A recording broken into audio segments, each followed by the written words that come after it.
वृश्चिक राशि वाले बंधुओं, स्वागत है आप सभी का आपके अपने वैदिक मंथन भिन्न यूट्यूब चैनल में। तो वृश्चिक राशि वालों, जरा ध्यान से सुनिए।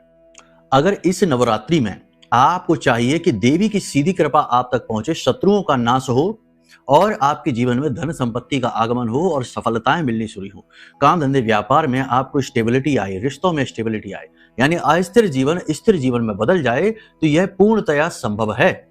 हम आपको बताने जा रहे हैं दो छोटे छोटे लेकिन बेहद शक्तिशाली उपाय। इन्हें करना प्रारंभ करिए और आप नवरात्रि के बाद हमसे बात करना। नवरात्रि के विशेष समय और काल में ही आपका काम होना शुरू हो जाएगा, मार्ग खुल जाएंगे, रास्ते खुल जाएंगे। ठीक है, तो इन उपायों को ध्यान से समझ लो। लेकिन इससे पहले एक चीज और है कि आपके ऊपर कौन से कर्म के बंधन लगे हुए हैं, पिछले जन्म के कौन से कर्म हैं जिन्हें आपको काटना है। इसे जानने के लिए अपनी कुंडली का आकलन भी करवा लीजिए, क्योंकि कई बार कुंडली में ऐसे भयंकर पाप ग्रह योग होते हैं जिनके होने से देवी देवताओं की कृपा भी बाधित होती है, प्राप्त नहीं होती है। तो कुंडली आकलन कराने से आप ऐसे पाप ग्रह योगों से मुक्त हो जाएंगे और फिर आपके ऊपर सारे उपाय और क्रियाएं, पूजा पाठ का फल होना शुरू हो जाएगा। ठीक है, तो कुंडली आकलन कराने के लिए नंबर वीडियो में है, फोन कर लीजिए, सब कुछ आपको बता देंगे। अब बात करते हैं उपाय की। तो देखो, सीधी सी बात है कि मां बगलामुखी का विशेष कलश होता है, इसे इस नवरात्रि स्थापित कर लीजिए। अब आप जब भी इस कार्यक्रम को देख रहे हैं, चाहे नवरात्रि का आखिरी दिन ही क्यों ना हो, तब भी आप ये कार्य कर सकते हैं।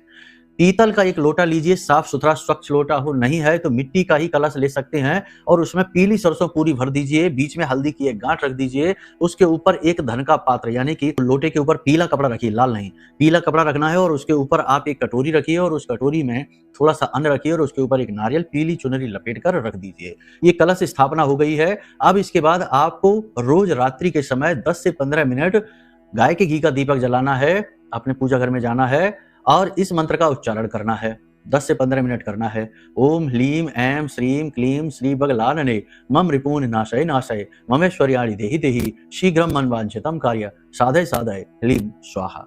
इस मंत्र का उच्चारण 10 से 15 मिनट करिए और उसके बाद में थोड़ी सी पीली सरसों भी आपको रखनी है अपने पूजा घर में, माई के चरणों में, मां बगलामुखी के चरणों में। इस पीली सरसों को ले जाकर और अपने घर में चारों तरफ छिड़क दीजिए रात्रि में ही, और अगले दिन इसे झाड़कर बाहर निकाल देना। बस इतनी सी क्रियाओं को आप करना शुरू करिए। साथ ही साथ गाय की सेवा करिए, गाय को हरी घास और पंच फल खिलाना शुरू करिए। कल्याण ही कल्याण हो जाएगा। प्रेम से बोलिए जय माई की।